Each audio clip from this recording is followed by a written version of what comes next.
For 3,000 years, the Zephyrian Dominion ruled the galaxy with an iron fist. Entire star systems bowed before their might. Civilizations that dared resist were reduced to cosmic dust. They believed themselves untouchable, unstoppable, the ultimate apex predators of space. Then, they encountered a small blue planet on the outer rim of an insignificant spiral arm. Its inhabitants called it Earth. The Zephyrians saw primitive technology, chaotic governments, and endless internal conflicts. They saw easy prey. They were catastrophically wrong. What the Zephyrians didn't understand was that humans had been forging themselves in the fires of constant warfare for millennia. Every battle, every conflict, every struggle had been unconsciously preparing them for something far greater than planetary conquest. When the Zephyrian fleet struck Earth without warning, expecting swift surrender, they awakened something that would shake the very foundations of galactic civilization. They didn't just attack a planet, they declared war on the most adaptable, resourceful, and ruthlessly determined species the universe had ever seen. This is the story of what happened next, when the galaxy learned that there are some fights you should never pick, and some species you should never underestimate. The question isn't whether humanity will survive.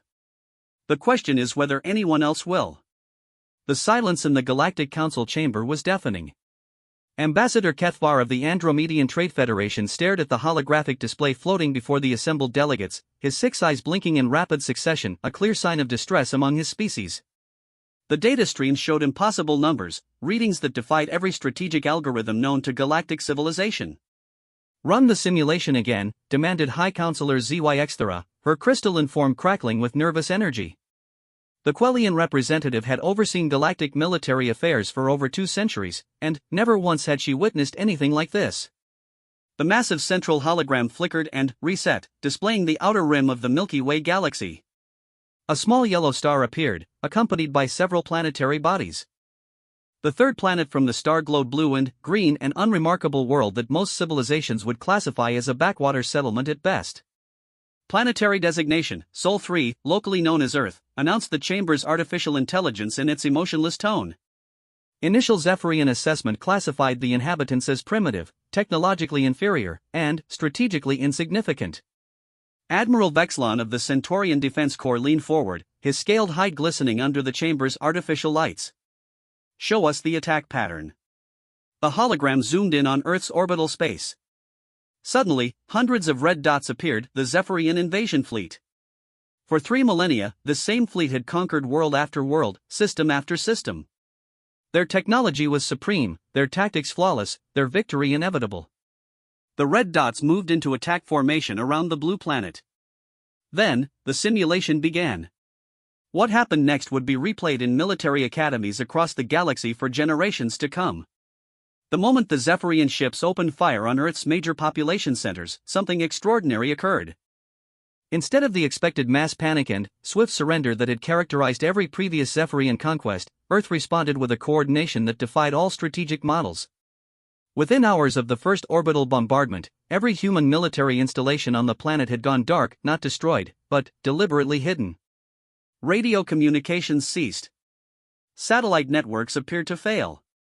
To the Zephyrians, it seemed their opening strike had been devastatingly effective. They were catastrophically wrong. Commander Thekmor had led the Zephyrian advance guard for over 50 successful campaigns. He stood on the bridge of his flagship, the Void Render, watching the primitive blue world below with satisfaction. The orbital scan showed exactly what he expected: massive destruction in the target zones, communication networks down, no signs of organized resistance. "Deploy the occupation forces," he commanded. Standard protocol. "Establish control points in major population centers. We'll have this world catalogued and tribute ready within a standard cycle." The first wave of Zephyrian landing craft descended through Earth's atmosphere, targeting what their intelligence had identified as the planet's most important military and political centers. Washington, D.C., Moscow, Beijing, London, New Delhi each received a substantial occupation force designed to break any remaining resistance. That's when the humans revealed their true nature. The first Zephyrian transport to touch down in Washington, D.C. was met not by cowering civilians or surrendering military forces, but by something the galaxy had never seen before: a fully coordinated, multi-species resistance that seemed to operate with a hive-mind level of tactical awareness. Captain Zekthid emerged from his landing craft expecting to see the familiar sight of a conquered population. Instead, he found the area completely evacuated. Buildings stood empty, streets were deserted, but something felt fundamentally wrong. The silence was too perfect, too complete. "Sir," reported his communications officer, "we're detecting movement underground. Massive tunnel networks that weren't on any of our planetary surveys." Before Zekla could respond, the ground beneath his feet erupted. What emerged wasn't an army in any traditional sense. It was something far more dangerous: human beings who had spent their entire evolutionary history learning how to kill things larger, stronger, and better equipped than themselves. The humans came from everywhere and nowhere. They emerged from sewers, subway tunnels, hidden bunkers, and concealed positions that shouldn't have existed. They moved with a fluid coordination that suggested centuries of practice in asymmetric warfare. But what truly shocked the Zephyrian forces wasn't the humans' tactics, it was their complete lack of fear. Throughout galactic history, every species the Zephyrians had encountered had shown the same response pattern when faced with superior technology and overwhelming force. First came denial, then bargaining, then acceptance. Fear was the universal constant that made conquest possible. Humans displayed none of these responses. Instead, they showed something that would later be classified by xenobiologists as adaptive aggression syndrome, the ability to become more effective and more dangerous when faced with superior opposition. Within the first 6 hours of ground combat, the Zephyrians made a series of discoveries that fundamentally challenged their understanding of warfare. The humans had been studying them. Somehow, impossibly, these primitive beings had been conducting detailed surveillance of Zephyrian military operations throughout their campaigns of galactic conquest. They knew Zephyrian tactical doctrine, equipment capabilities, and strategic weaknesses better than many species that had faced them in open warfare. More disturbing still, the humans had been preparing. The orbital bombardment that was supposed to cripple their resistance had instead triggered a defensive protocol that seemed designed specifically to counter Zephyrian invasion tactics. Every major population center transformed instantly from civilian target to military fortress, complete with hidden supply lines, underground command structures, and defensive positions that could channel attackers into predetermined kill zones. But, most unsettling of all was the humans' apparent inability to accept defeat as a possibility. Lieutenant Kexval of the Zephyrian 7th Assault Division found himself pinned down in what had once been New York City. His squad of 12 elite warriors, each one a veteran of dozens of successful planetary conquests, was being systematically hunted by what appeared to be a single human operating alone. "Target acquired," he whispered into his comm unit. Human male, approximately 40 standard years, no visible advanced weaponry. Through his scope, he could see the human clearly. The being was wounded, obviously exhausted, and carrying weapons that were laughably primitive by galactic standards. By every tactical assessment, this should have been an easy elimination. The human seemed to sense he was being watched. Instead of seeking cover or attempting to escape, he did something that defied all military logic. He smiled and waved directly at Kexval's position. Then, he disappeared. Not with advanced stealth technology or energy shields, but with something far more disturbing: pure expertise in urban combat that had been refined across millennia of human warfare. What followed was a masterclass in psychological warfare that no Zephyrian had ever experienced. The human didn't attack Kexval's squad directly. Instead, he began systematically dismantling their tactical advantages one by one. First, their communications went dead. Not jammed, not destroyed, but subtly corrupted with false information that led the squad members to move away from each other in pursuit of phantom targets. Then, their equipment began failing in ways that suggested intimate knowledge of Zephyrian technology. Power cells drained precisely when they would be most needed. Weapons jammed at crucial moments. Environmental suits developed minor malfunctions that were individually survivable but collectively devastating to mission effectiveness. One by one, Kexval's squad members simply vanished. Not killed in dramatic firefights, not captured in obvious ambushes, but removed from the battlefield so quietly and efficiently that their absence wasn't noticed until it was far too late. By the time Kexval realized he was alone, the human was standing directly behind him. "Hey there, friend," the human said in perfect Zephyrian standard. "We need to talk." What followed was a conversation that would be transmitted throughout the Zephyrian fleet and eventually reach the highest levels of galactic government. The human, who identified himself simply as Staff Sergeant Rodriguez, proceeded to deliver a strategic briefing that demonstrated a level of tactical analysis that rivaled the greatest military minds in the galaxy. He knew the exact composition of the Zephyrian invasion force. He understood their logistical requirements, their communication protocols, and their exit strategies. Most importantly, he knew why they had come to Earth and what they hoped to achieve. "Here's what you folks don't understand," Rodriguez explained, his tone conversational despite the fact that he was addressing a member of the galaxy's most feared military force. "You think this is a conquest?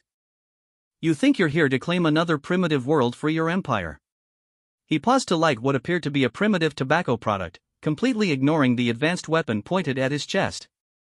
"But that's not what this is at all. This is a job interview." The holographic display in the Galactic Council chamber flickered as the recording reached this point. Every delegate present leaned forward, trying to process the implications of what they were hearing. A job interview? Kexval's voice, transmitted from his helmet recorder, carried a mixture of confusion and growing fear. "That's right," Rodriguez continued. "See, we've been watching you folks for a while now. Studying your methods, analyzing your capabilities, learning your weaknesses. We've been preparing for this moment for generations." He took another draw from his tobacco product and exhaled slowly. "The question isn't whether you can conquer Earth. The question is whether Earth wants to be conquered. And if we decide we don't, well, that's when things get interesting. What happened next would fundamentally alter the balance of power throughout the galaxy." Rodriguez didn't kill Kexval. He didn't capture him or attempt to extract intelligence. Instead, he did something far more psychologically devastating. He let him go. But not before delivering a message that would reach every Zephyrian commander in the invasion fleet: "Tell your friends upstairs that we're just getting started. If they want to see what humans are really capable of, they should stick around for the main event." As Kexval stumbled back toward his extraction point, his mind reeling from an encounter that challenged everything he understood about warfare, he failed to notice the small tracking device that had been discreetly attached to his equipment. He also missed the nearly invisible modifications that had been made to his communication gear. By the time he reached the Zephyrian command ship, every signal his equipment transmitted was being monitored, analyzed, and catalogued by human intelligence networks that had apparently been operating undetected for decades. The invasion of Earth wasn't failing because the humans were stronger or more technologically advanced than their attackers. It was failing because the humans had turned the entire conflict into a learning exercise, using each encounter with Zephyrian forces to gather intelligence that would make them exponentially more effective in future engagements. Commander Thekmore stood on his bridge, reviewing reports from his ground forces that painted an increasingly disturbing picture. His casualties weren't catastrophic, but they were consistent. More importantly, they were educational. Each engagement with human forces revealed new tactics, technologies, and capabilities that hadn't appeared in previous encounters. The humans were adapting in real time, becoming more effective with each passing hour. They were learning from every mistake, every successful defense, every minor victory. It was as if the entire species possessed some form of collective combat memory that allowed them to benefit from every individual's experience. "Sir," reported his tactical officer, "we're receiving requests for reinforcement from all ground commanders. The resistance is evolving." Thekmore's mandibles clicked in irritation. In 3,000 years of conquest, the Zephyrian Dominion had never encountered anything like this. They had faced technologically superior opponents, numerically superior enemies, and even species with seemingly supernatural abilities. But they had never faced an entire world that treated their invasion as an educational opportunity. "What's the tactical assessment?" he demanded. His tactical officer hesitated. "Sir, the humans appear to be using our invasion as training. They're treating each engagement as a learning exercise rather than a battle for survival." The bridge fell silent. In the vast galactic community, such behavior was unprecedented. Conquered species typically fought desperately for survival, negotiated for favorable terms, or attempted to flee to other worlds. They didn't use the invasion itself as an opportunity to become more dangerous. "Elaborate," Thekmore ordered. "Every human unit we encounter demonstrates knowledge of tactics and equipment capabilities that they shouldn't possess. They're not fighting to win individual battles, they're fighting to gather intelligence that makes them more effective in subsequent engagements. It's as if they're treating our entire invasion force as a training exercise." Thekmore's blood went cold. If this assessment was accurate, it meant that every moment the Zephyrian fleet remained in Earth orbit was making their eventual defeat more likely. The humans weren't trying to repel the invasion, they were learning from it. And if there was one thing the galaxy had learned about humans in the few short months since first contact, it was that they were extraordinarily good at learning. Commander Thekmore's decision to escalate the Earth invasion would later be studied in military academies as the pivotal moment when the Zephyrian Dominion transformed from galactic conquerors into galactic cautionary tale. His request for additional fleet support seemed logical given the unexpected resistance, but it revealed a fundamental misunderstanding of what humanity represented. The reinforcement fleet that arrived in Earth's solar system 3 weeks after the initial invasion was unprecedented in scale. 500 additional warships, each one capable of sterilizing an entire continent, dropped out of hyperspace in perfect formation. The combined Zephyrian armada now represented the largest military force ever assembled for a single planetary conquest. Admiral Kethmoran, Supreme Commander of the Zephyrian Warfleet, stood in the observation deck of his flagship surveying the small blue world below. In his 200-year military career, he had personally overseen the conquest of 47 star systems. No world had ever required reinforcement, let alone a force of this magnitude. "Status report," he commanded. General Vexthal, the ground forces commander, consulted his tactical display with obvious reluctance. "Sir, we currently control approximately 30% of the planet's surface area. However, our definition of control may need revision." "Explain."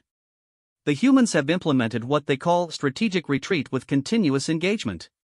They don't contest territory directly. Instead, they allow us to occupy specific areas while maintaining constant pressure through hit-and-run attacks, intelligence gathering, and what appears to be technological acquisition." Admiral Kethmoran's secondary arms twitched, a sign of deep concern among his species. "Technological acquisition?" "Sir, they're stealing our equipment. Not randomly, but systematically. They target specific technologies, weapons, and communication devices. Our intelligence suggests they've established hidden research facilities where they reverse engineer captured Zephyrian technology and integrate it with their own systems." The Admiral moved to the central holographic display, which showed a real-time tactical overview of Earth. Red zones indicated secure Zephyrian positions, yellow zones showed contested areas, and blue zones represented human-controlled territory. What disturbed him wasn't the distribution of colors, it was how the blue zones seemed to be expanding despite the humans' apparent lack of military superiority. "Show me the pattern analysis," he ordered. The hologram shifted to display movement vectors and engagement statistics over the past 3 weeks. What emerged was a picture that defied traditional military doctrine. The humans weren't trying to win territory, they were conducting the largest intelligence gathering operation in galactic history. Every Zephyrian position was under constant, subtle surveillance. Every piece of equipment, every tactical communication, every strategic decision was being monitored, analyzed, and catalogued. The humans had apparently transformed their entire planet into a massive research laboratory with the Zephyrian invasion force serving as unwilling test subjects. "Sir," interrupted Communications Officer ZYXCAR, "we're receiving a transmission from Earth. It's broadcasting on all frequencies simultaneously. On screen." The holographic display shifted to show a human male, approximately 50 standard years of age, wearing what appeared to be a simple military uniform. He sat behind a plain wooden desk in what looked like an underground bunker. Despite the primitive setting, his demeanor suggested complete confidence. "Greetings, Admiral Kethmoran," the human said, speaking perfect Zephyrian standard. "My name is General Harrison Mitchell, Supreme Allied Commander of Earth Defense Forces. I believe we need to have a conversation."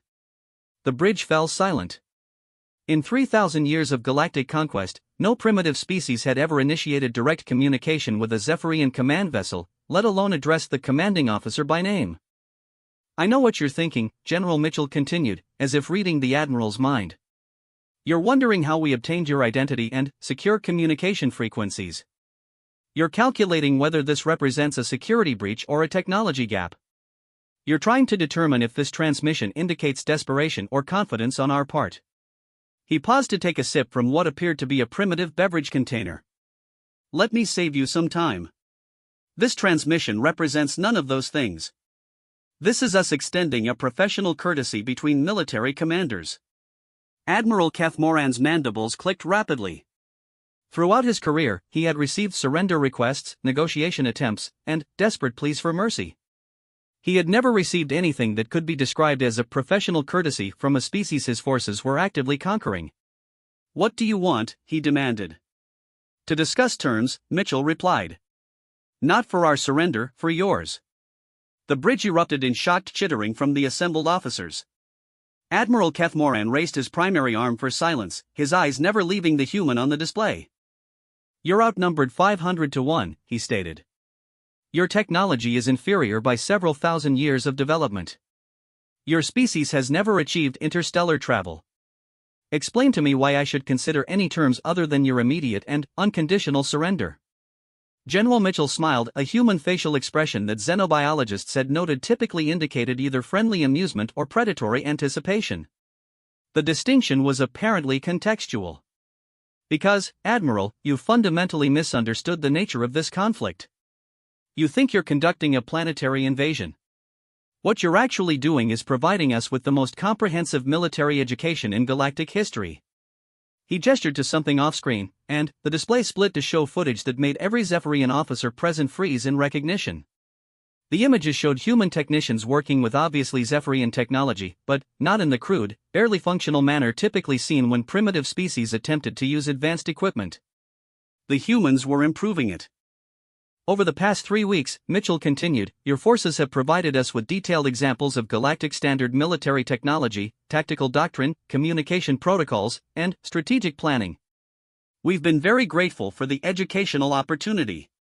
The footage showed human engineers systematically dismantling Zephyrian weapons and rebuilding them with what appeared to be superior performance characteristics.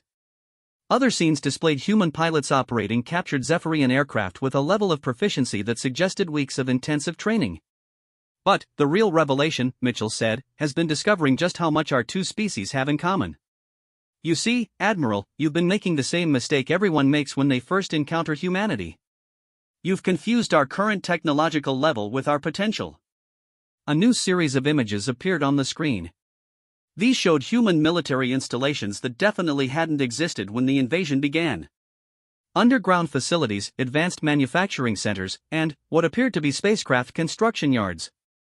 You see, Admiral, humans have been preparing for this moment for our entire evolutionary history. Not for your specific arrival, but for the concept of it.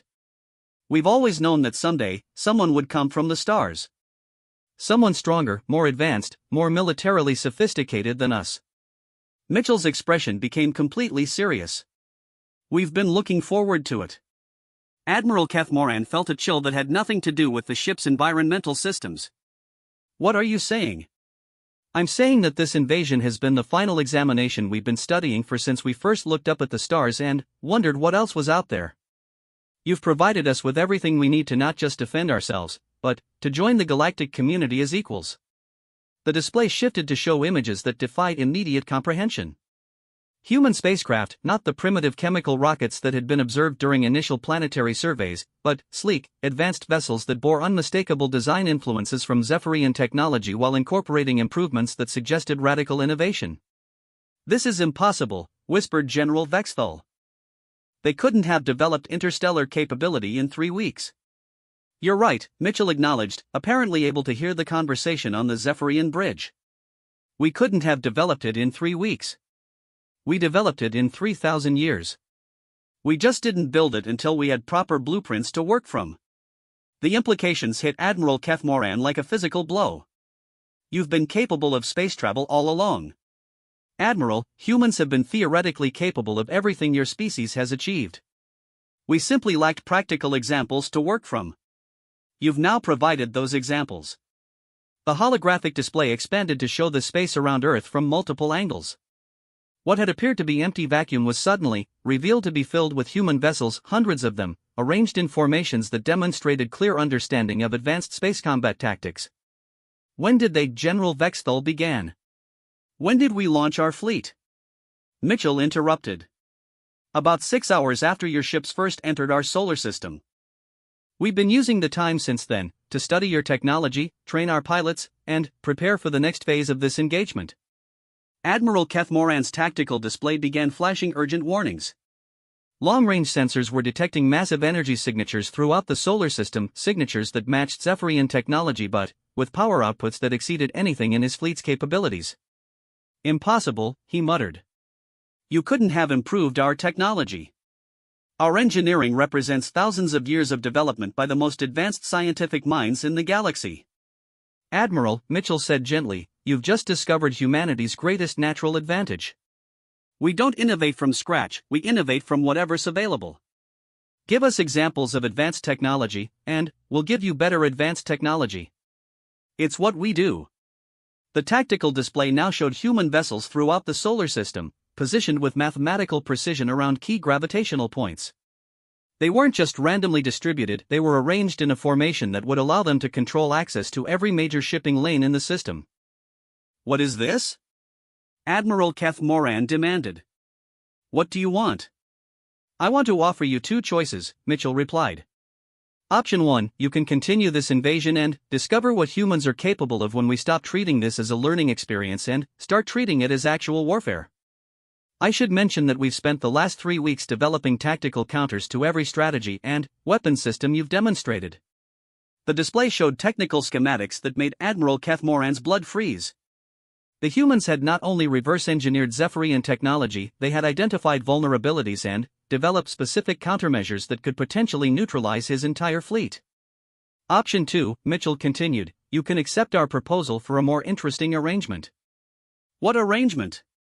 Admiral, the galactic community has a problem that you probably haven't considered. For 3,000 years, the Zephyrian Dominion has been the apex military force in known space. You've conquered so efficiently that no one has ever had reason to develop countermeasures against your tactics. You've become complacent because you've never faced serious opposition. Mitchell's expression became almost sympathetic. But galaxies change, Admiral. New threats emerge. Technologies advance. What happens when you encounter an enemy that you can't intimidate into surrender? What happens when your current tactics fail against opponents who've had time to prepare? The human leaned forward in his chair. We're offering you the opportunity to learn from the only species in galactic history that has successfully resisted Zephyrian invasion. We're offering to teach you how to fight opponents who fight back. Admiral Keth Moran felt his worldview shifting in ways that were fundamentally uncomfortable. You're offering to train us?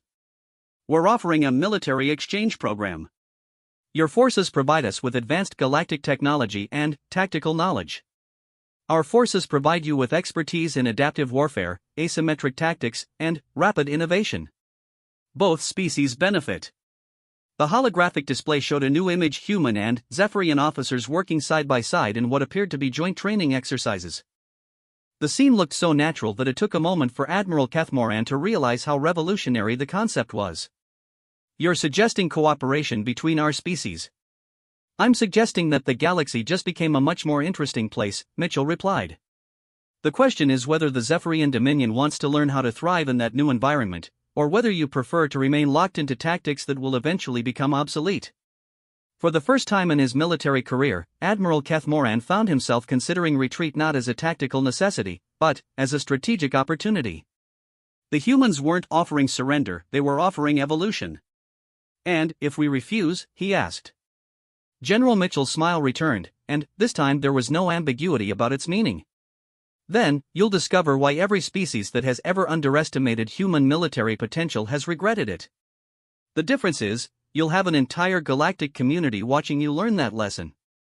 The transmission ended, leaving the Zephyrian command bridge in absolute silence. Admiral Keth Moran stared at the empty holographic display, his mind racing through tactical calculations that no longer seemed to add up to guaranteed victory. For the first time in 3 millennia, the Zephyrian Dominion had encountered a species that treated invasion not as conquest, but as recruitment. The question now was whether they were wise enough to recognize the opportunity they had been offered, or prideful enough to discover what humans were truly capable of when diplomacy failed. The emergency session of the Galactic Council was unlike any in recorded history. For the first time in 3,000 years, representatives from across known space had gathered not to discuss trade disputes, territorial agreements, or diplomatic protocols, but to address a fundamental shift in the galactic balance of power. High Counselor ZYX Theros' crystalline form pulsed with agitated energy as she called the session to order. The massive chamber, designed to accommodate thousands of different species, was packed beyond capacity. Every major civilization had sent their highest-ranking officials, and even species that typically avoided galactic politics had dispatched observers. Fellow delegates, she began, her voice carrying through the chamber's translation matrix, we face an unprecedented situation. For the first time in galactic history, a Zephyrian invasion fleet has negotiated. The word hung in the air like a foreign concept, which for most species present, it essentially was. The Zephyrian Dominion didn't negotiate, they conquered, occupied, and integrated. The idea that they might enter into actual diplomatic discussions with their target was so alien that many delegates struggled to process the implications. Ambassador Kethvar of the Andromedian Trade Federation spoke first. Honored Counselor, our intelligence suggests that this negotiation was initiated by the target species, not by Zephyrian command. How is this possible? That, replied ZYX grimly, is precisely what we need to understand. Admiral Kethmoran of the Zephyrian fleet has requested permission to address this council directly. This is also unprecedented. Murmurs rippled through the chamber. Zephyrian military commanders typically communicated with the galactic community only through victory announcements and surrender terms. The concept of a Zephyrian admiral requesting to address the council suggested either a catastrophic defeat or something even more unsettling. Permission granted, announced the chamber's protocol system, and the central holographic display activated to reveal Admiral Kethmoran's imposing figure. Even through the transmission, his presence commanded attention.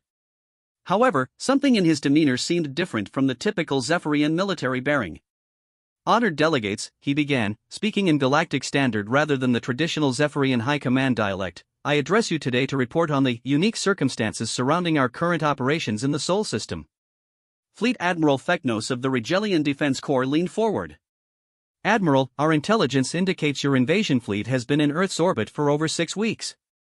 In galactic history, no Zephyrian operation has required more than 10 standard days to achieve complete planetary control. What is your status? Admiral Kethmoran's mandibles clicked in what experienced xenodiplomatic observers recognized as deep contemplation.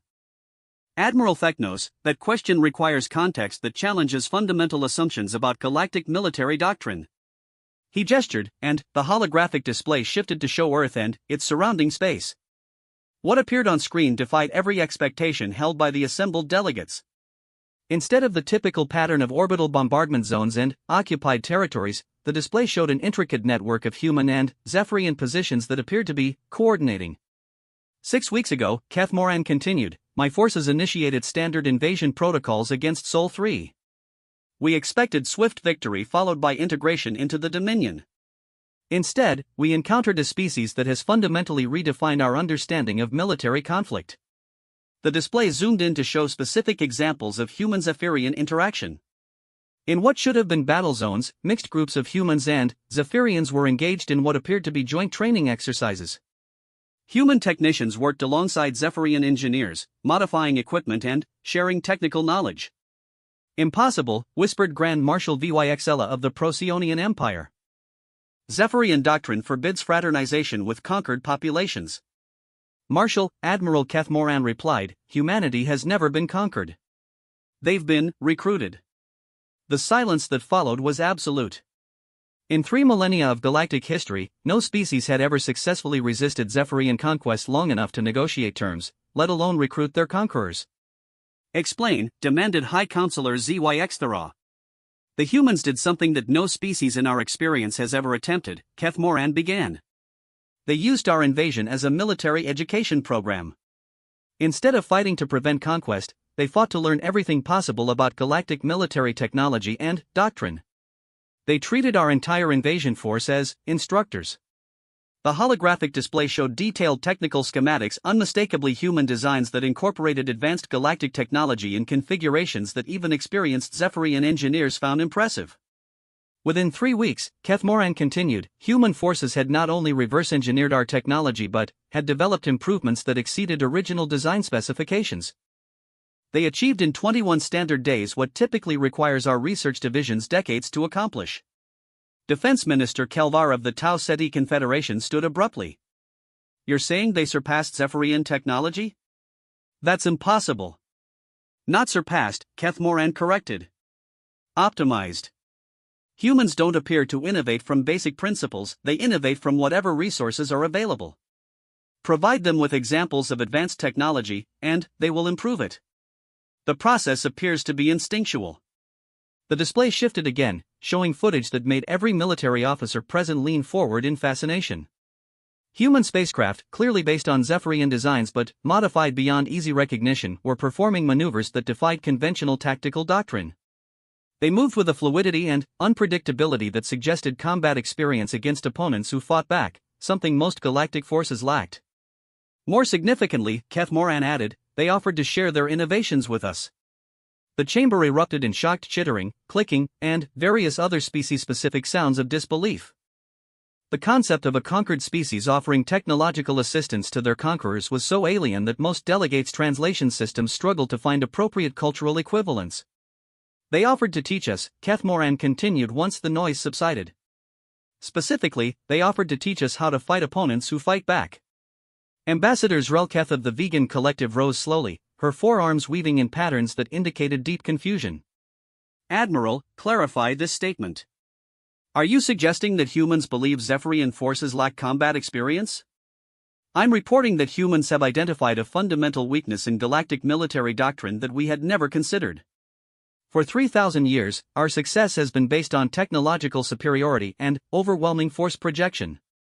We've never needed to develop tactics for fighting opponents with equivalent technology and superior adaptability. The implications hit the chamber like a wave. Every species present understood immediately what Admiral Keth Moran was suggesting. If humanity could reverse engineer and improve galactic technology within weeks, what would happen when other species gained access to those innovations? What would happen to the galactic balance of power when technological superiority was no longer guaranteed? What are you recommending? Asked High Counselor Zyxthara. I'm recommending that the galactic community consider the possibility that we've been approached by humanity rather than the reverse. They weren't invaded by us, we were recruited by them. Admiral Keth Moran's image shifted to show a new display, a comprehensive analysis of human military capabilities developed over 6 weeks of direct observation. The data painted a picture that challenged every assumption about technological development and military doctrine. Humans appear to have been preparing for galactic contact for their entire recorded history, he continued. Not by developing advanced technology independently, but by developing the infrastructure and mindset necessary to rapidly integrate and improve upon any advanced technology they encountered. Their industrial base can be reconfigured for any manufacturing requirement within days. Their military forces demonstrate tactical flexibility that allows them to counter any strategy within hours of first encountering it. Their educational system produces individuals capable of mastering complex galactic technologies with minimal instruction. The display showed human training facilities where individuals were learning to operate advanced galactic equipment with proficiency rates that exceeded anything seen in conventional galactic military academies. Most importantly, Keth Moran added, they've demonstrated the ability to identify and correct tactical weaknesses in galactic military doctrine that we never realized existed. Such as, prompted Fleet Admiral Theknos. Our over-reliance on technological superiority has made us predictable. Our lack of experience against adaptive opponents has made our tactics rigid. Our assumption that overwhelming force guarantees victory has made us unprepared for enemies who treat superior opposition as educational opportunities rather than insurmountable obstacles. The chamber fell silent as delegates processed the implications. If Admiral Keth Moran's assessment was accurate, humanity hadn't just resisted conquest, they had identified and potentially solved fundamental problems in galactic military doctrine that could affect every major power. What exactly are they offering? Asked Grand Marshal Vyxella. Joint military development, Keth Moran replied. Humans provide tactical innovation and adaptive expertise.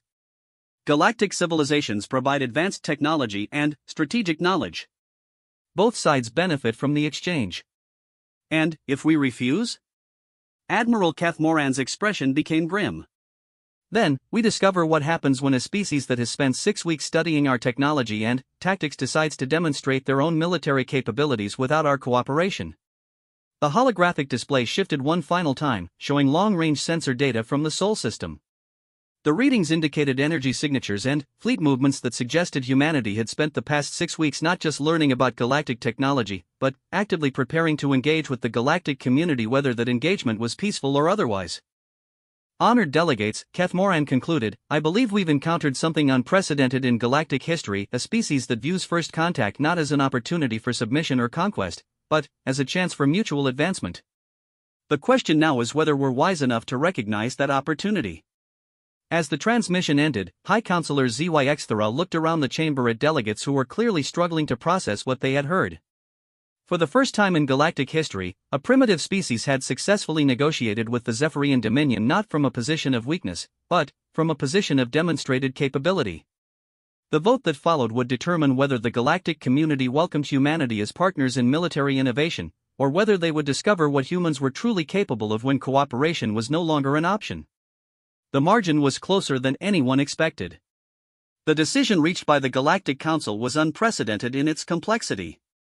Rather than accepting humanity's offer immediately or rejecting it outright, they chose something that reflected both wisdom and caution: a trial period.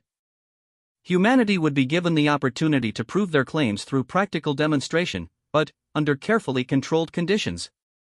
The testing ground selected was the Kepler 442 system, a region of space that had been disputed territory between the Zephyrian Dominion and the Andromedian Trade Federation for over 2 centuries. Both civilizations maintained military installations there, but neither had been able to establish clear territorial control due to the complex gravitational dynamics of the system's multiple stars. More importantly, Kepler 442 had recently become home to something that made every galactic military commander nervous: an infestation of void hunters. The void hunters were a nomadic species that defied conventional classification. They possessed no fixed territory, no apparent governmental structure, and no interest in diplomatic contact. What they did possess was technology that seemed specifically designed to counter every known form of galactic military hardware, and an apparent compulsion to attack any organized military force they encountered. For 50 standard years, the Void Hunters had been a persistent but manageable problem. Their hit-and-run tactics had resulted in the loss of dozens of ships and several minor installations, but their lack of coordination had prevented them from posing a serious strategic threat. They were considered a nuisance, dangerous individually, but incapable of organized resistance against major galactic powers. That assessment changed dramatically 3 months before humanity's first contact with the Zephyrian fleet. Void Hunter activity in the Kepler 442 system had increased exponentially, and, more disturbing still, they had begun demonstrating tactical coordination that suggested either rapid evolutionary adaptation or the presence of some form of central command structure. The most recent intelligence reports indicated that a Void Hunter fleet of unprecedented size was using Kepler 442 as a staging area for expanded operations throughout the galactic rim. Traditional tactics had proven ineffective against their enhanced coordination, and both Zephyrian and Andromedian forces in the system were requesting reinforcement. Perfect, General Mitchell had said when informed of the situation. A real-world tactical problem with genuine consequences. Exactly what we need to demonstrate human military doctrine. The joint human Zephyrian task force that assembled at the edge of the Kepler 442 system was unlike anything in galactic military history. 50 human vessels operated alongside 30 Zephyrian ships, with mixed crews sharing both command responsibilities and technical expertise. The arrangement should have been a catastrophic failure of military discipline and chain of command. Instead, it represented the most flexible and responsive military force the galaxy had ever seen. Admiral Kethmoran stood on the bridge of the newly designated flagship, a hybrid vessel that combined Zephyrian engineering with human innovations in ways that created capabilities neither species had achieved independently. Beside him, General Mitchell reviewed tactical displays that integrated human and Zephyrian intelligence in real time, creating a comprehensive picture of Void Hunter dispositions throughout the system. Traditional approach would be systematic elimination of individual hunter groups, Admiral Kethmoran observed, studying the enemy positions. Standard doctrine calls for superior firepower concentration against isolated targets. Which is exactly what they're expecting, Mitchell replied. Notice the positioning? They're deliberately maintaining separation that forces attackers to engage small groups while remaining vulnerable to reinforcement from adjacent formations. Classic defensive strategy: make the enemy come to you on your terms. The tactical display showed Void Hunter formations scattered across 3 asteroid belts, positioned to maximize defensive advantages while maintaining mutual support capabilities. Any conventional attack would be forced to engage prepared positions while under constant harassment from mobile reserve forces. Human doctrine, asked Admiral Kethmoran. Turn their defensive advantage into a strategic disadvantage, Mitchell answered.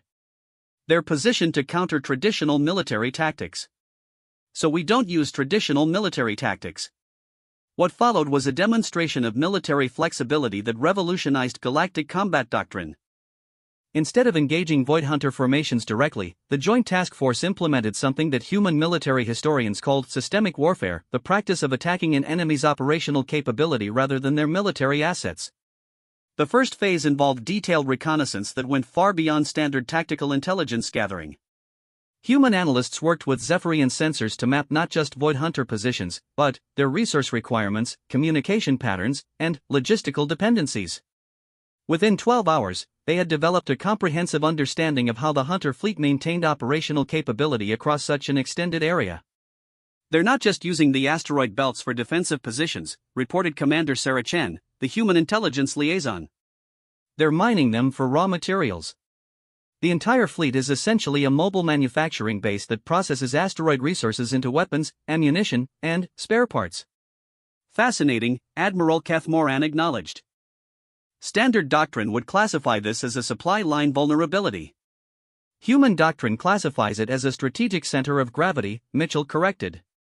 Disrupt their manufacturing capability, and you don't just reduce their combat effectiveness, you force them to completely alter their operational approach. The second phase of the operation demonstrated why human military thinking had proven so effective throughout their species' history. Instead of attacking Void Hunter ships or installations, the Joint Task Force targeted their resource extraction operations with surgical precision. Human-designed stealth drones, enhanced with Zephyrian cloaking technology, infiltrated asteroid mining sites and deployed specialized payloads that didn't destroy the installations, they corrupted them. Advanced nanotechnology introduced subtle flaws into Hunter manufacturing processes, creating equipment failures that appeared random but followed patterns that made repair increasingly difficult. Simultaneously, Zephyrian electronic warfare specialists, trained in human cyber warfare techniques, began feeding false information into Hunter communication networks. The misinformation wasn't obviously fake, it was strategically crafted to create minor tactical adjustments that would accumulate into major strategic problems over time. This is remarkably inefficient, observed Admiral Kathmoran as he watched drone feeds showing Hunter technicians struggling with equipment that had been functioning perfectly hours earlier. This is remarkably effective, Mitchell corrected. We're not trying to destroy their capability, we're trying to force them to make tactical decisions that serve our strategic objectives. Which are to make them come to us on our terms instead of forcing us to attack them on theirs. The results were visible within 36 hours. Void Hunter formations began abandoning their defensive positions to investigate and respond to manufacturing problems throughout the system. Their carefully coordinated defensive strategy collapsed as individual groups were forced to address local crises that prevented mutual support. More importantly, their movement patterns became predictable. Human tactical analysts, working with Zephyrian strategic computers, developed probability matrices that allowed the Joint Task Force to anticipate Hunter movements with extraordinary accuracy. Third phase, Mitchell announced. Now we engage them directly. What followed was unlike any space battle in galactic military history. The Joint Task Force didn't concentrate firepower against individual targets, they created dynamic tactical situations that forced Void Hunter formations to respond in ways that exposed them to exactly the kind of concentrated firepower that had been impossible to apply under their original defensive arrangement. Human ships, equipped with improved Zephyrian weapons systems, served as mobile tactical anchors that could adapt to changing battlefield conditions in real time. Zephyrian vessels, operating with human tactical doctrine, provided overwhelming firepower projection that could be redirected instantly as opportunities developed. The Void Hunters, despite their technological sophistication and individual combat effectiveness, found themselves fighting an enemy that seemed to anticipate their every tactical decision. Every defensive maneuver they attempted had been predicted and countered. Every offensive strike they launched met prepared responses that turned their own momentum against them. Remarkable, Admiral Kathmoran murmured as he watched Void Hunter formations disintegrating under coordinated pressure that seemed to come from everywhere and nowhere simultaneously. They're not being overwhelmed by superior firepower, they're being outmaneuvered by superior planning. Human military doctrine in a nutshell, Mitchell replied. Fighting smarter, not harder. The battle for Kepler 442 ended not with a climactic engagement, but with systematic elimination of an enemy force that had been maneuvered into tactical positions that made defeat inevitable. The Void Hunters, despite their technological advantages and defensive preparations, had been comprehensively outthought by an enemy that treated warfare as an intellectual exercise rather than a contest of strength. But, the most significant result of the operation wasn't the tactical victory, it was the transformation of the joint Human-Zephyrian task force itself. Admiral, reported Commander Chen, were receiving communication requests from the Andromedian fleet in system. Admiral Kethmoran's mandibles clicked in surprise. The Andromedians? They'd maintained strict neutrality throughout this operation. Not anymore, Mitchell observed, studying the incoming transmission data. Looks like word about our operational effectiveness has spread beyond the immediate tactical situation. A holographic display activated to show Admiral Velterun of the Andromedian Third Fleet, his 6 eyes focused intently on the mixed Human-Zephyrian command crew. Admiral Kethmoran, General Mitchell, he began, speaking with the formal precision typical of Andromedian military protocol. The Andromedian Trade Federation wishes to extend formal congratulations on your tactical success. More importantly, we wish to inquire about the possibility of educational exchange. The implications were staggering. The Andromedians, one of the galaxy's most technologically advanced civilizations, were requesting access to human military doctrine. If news of this spread throughout the galactic community, it would fundamentally alter the balance of diplomatic and military power. What specifically are you requesting? Asked Admiral Kethmoran. Joint training exercises, Admiral Velterun replied. Andromedian forces would benefit greatly from exposure to human tactical innovation. In exchange, we can offer access to our advanced sensor technologies and strategic planning systems. General Mitchell looked at Admiral Kethmoran with an expression of quiet satisfaction. Admiral, I believe we've just received our first formal request for military partnership from a major galactic power. This could change everything, Kethmoran acknowledged. If word of this reaches the galactic community. When word of this reaches the galactic community, Mitchell corrected, humanity will have demonstrated something that no species in galactic history has ever achieved, the ability to serve as military advisors to civilizations more technologically advanced than ourselves. The communication from Admiral Velterun was followed within hours by similar requests from 6 other major galactic powers, each seeking access to the tactical innovations that had proven so effective against the Void Hunters. By the end of the Standard Day, humanity had received more diplomatic overtures than most species accumulated over centuries of galactic membership. The test in Kepler 442 had accomplished something unprecedented. It had demonstrated that human military doctrine wasn't just effective against primitive opponents, it was superior to traditional galactic tactics when facing sophisticated, adaptive enemies. More importantly, it had proven that humans could work with advanced galactic civilizations as equals, contributing unique capabilities while learning from alien expertise. As Admiral Kethmoran prepared his report to the Galactic Council, he realized that the situation had evolved far beyond the original question of whether humanity should be accepted into galactic civilization. The question now was whether galactic civilization was prepared for the changes that human membership would inevitably bring. 6 months after the Kepler 442 operation, the Galactic Council chamber had been restructured to accommodate its newest permanent members. The human delegation sat alongside representatives of 37 different species, their presence no longer remarkable but, rather essential to galactic military and diplomatic operations. High Counselor Zyxthera called the quarterly strategic assessment to order, her crystalline form pulsing with what had become familiar patterns of satisfaction mixed with ongoing bewilderment. The transformation of galactic civilization since humanity's integration had exceeded every prediction and challenged every assumption about technological and military development.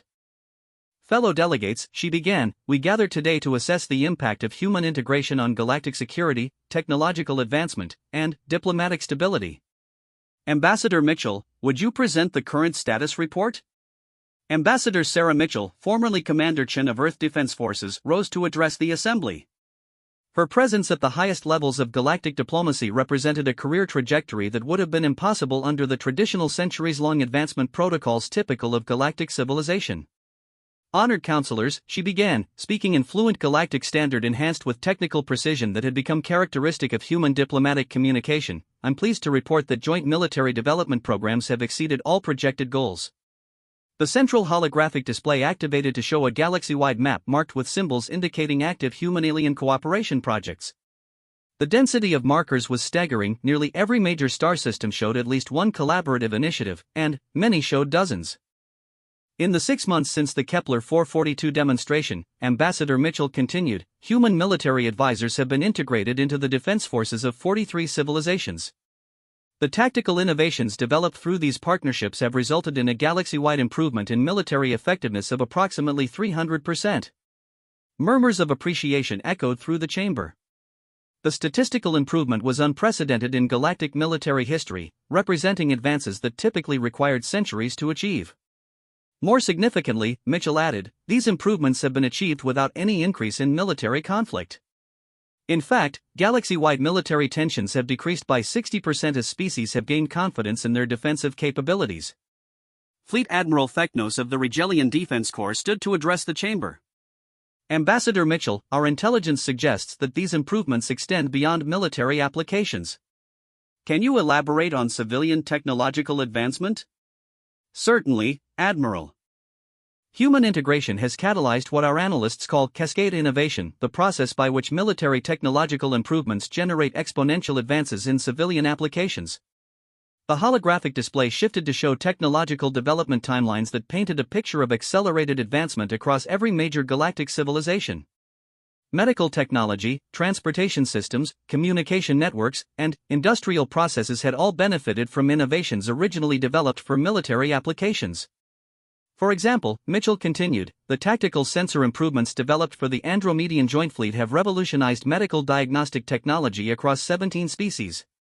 The adaptive manufacturing techniques created for rapid military equipment production have transformed civilian industrial capacity throughout the Tau Ceti Confederation. Ambassador Kethvar of the Andromedian Trade Federation activated his communication relay. The economic implications have been equally remarkable. Trade efficiency has improved by over 200% as transportation and communication technologies have advanced. Our economists estimate that galactic gross domestic product has increased by more than 400% since human integration began. The numbers were staggering, but what truly impressed the assembled delegates was the scope of transformation. Humanity hadn't simply joined galactic civilization, they had upgraded it in ways that benefited every participant. However, interjected Defense Minister Kelvar of the Tau Ceti Confederation, these improvements have come with complications. Ambassador Mitchell, can you address the concerns raised by some member species regarding human adaptation rates? Ambassador Mitchell nodded thoughtfully. Minister Kelvar raises an important point. Human learning rates have created adjustment challenges for some of our partners. We've had to develop specific protocols to ensure that our adaptive capabilities don't destabilize existing social and military hierarchies. The issue was complex and unprecedented. Human beings learned galactic technologies and cultural practices so rapidly that they frequently surpassed their alien instructors within weeks of initial training. This had created diplomatic tensions in species where advancement typically required decades of study and practice.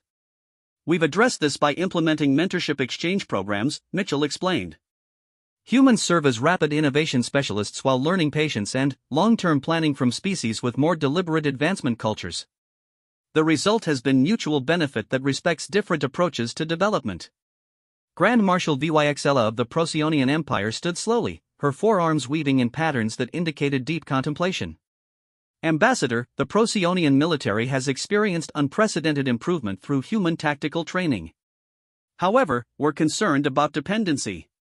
What happens if humans decide to withdraw their cooperation? It was a question that had been quietly discussed in diplomatic circles throughout the galaxy. Humanity's unique capabilities had become so integral to galactic military and technological development that their withdrawal would create strategic vulnerabilities that no civilization wanted to contemplate. Marshal, Mitchell replied, that concern reflects a fundamental misunderstanding of human motivation. We're not providing assistance to create dependency, we're creating partnerships that make withdrawal counterproductive for us as well. She gestured to the holographic display, which shifted to show detailed analysis of human integration throughout galactic civilization. The data revealed something remarkable: humanity had become so thoroughly integrated into galactic institutions that they were no longer distinguishable as an external force. Human officers now serve at every level of galactic military command, Mitchell noted. Human technicians work in research facilities throughout known space. Human diplomats participate in every major galactic governmental body. Withdrawal wouldn't just harm our partners, it would harm us equally. More importantly, she continued, human culture emphasizes improvement through cooperation. We don't advance by dominating others, we advance by making everyone around us more capable. The stronger our partners become, the more opportunities we have for mutual development. Admiral Keth Moran of the Zephyrian Fleet, now serving as Supreme Allied Commander for Galactic Defense, activated his communication system.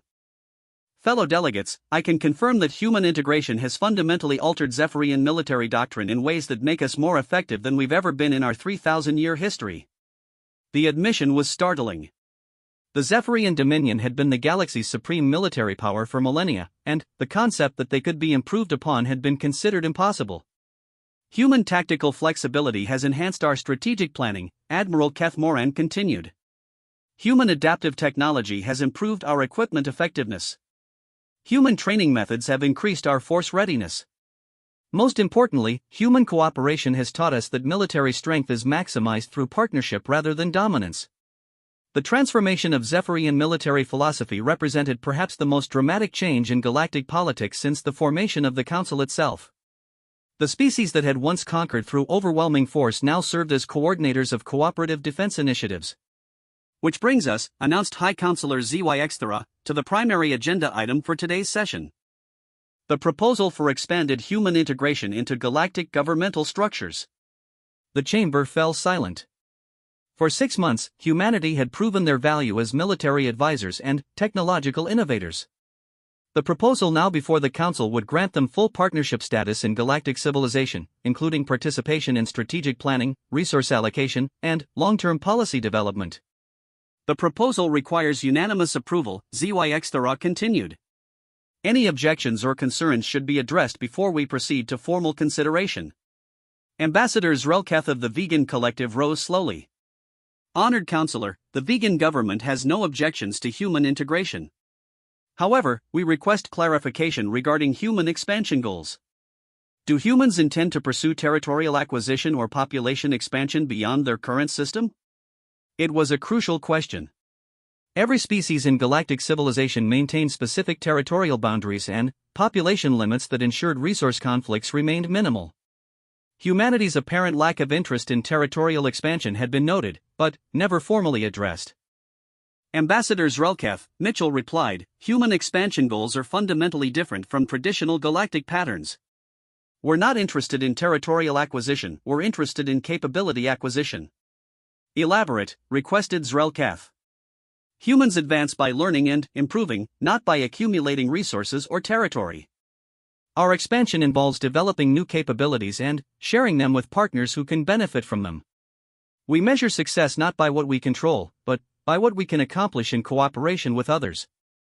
The concept was revolutionary. Throughout galactic history, species advancement had been measured by territorial control, resource accumulation, and political influence. Humanity had introduced the concept of advancement through cooperative capability development. Furthermore, Mitchell added, human population expansion follows partnership opportunities rather than territorial availability. We're not seeking to establish isolated human colonies, we're seeking to integrate human populations into existing galactic communities where our capabilities can contribute to mutual advancement. The implications were staggering. Instead of competing with existing civilizations for resources and territory, humans were offering to enhance existing civilizations through direct integration. This represents, observed Admiral Velterun of the Andromedian Fleet, a form of expansion that benefits hosts rather than displacing them. Humans become more capable by joining advanced civilizations, while those civilizations become more capable through human participation. Precisely, agreed Mitchell. Human expansion strengthens galactic civilization rather than straining it. The vote that followed was unprecedented in its unanimity. For the first time in Galactic Council history, a proposal for full species integration was approved without a single dissenting vote or abstention. As the formal integration ceremony concluded, High Counselor ZYX reflected on the remarkable transformation that had occurred. 6 months earlier, humanity had been an unknown species on the galactic periphery. Today, they were essential partners in every major galactic initiative. Ambassador Mitchell, she said as delegates began filing out of the chamber, I must confess that the Council initially approached human integration with considerable skepticism. The concept of a species that strengthened others through cooperation seemed unlikely. Mitchell smiled, a human expression that had become familiar and reassuring throughout galactic diplomatic circles. Counselor, I think you've discovered something that humans have known for a very long time. The best way to become stronger is to make everyone around you stronger too. And, if someone refuses cooperation, asked ZYXthera. Mitchell's expression became thoughtful. Then, they discover what happens when everyone else in the galaxy is cooperating except them. Fortunately, that hasn't been a problem yet. As Ambassador Mitchell left the chamber to begin humanity's first day as full partners in galactic civilization, ZYXthera realized that the galaxy had fundamentally changed in ways that no one could have predicted. Humanity hadn't conquered galactic civilization or been absorbed by it. They had improved it. And, in the vast reaches of space, where countless species watched and waited to see what would happen next, the word was spreading rapidly: the humans were here, they were cooperative, and they made everything better. It was, by any measure, the most successful first contact in galactic history.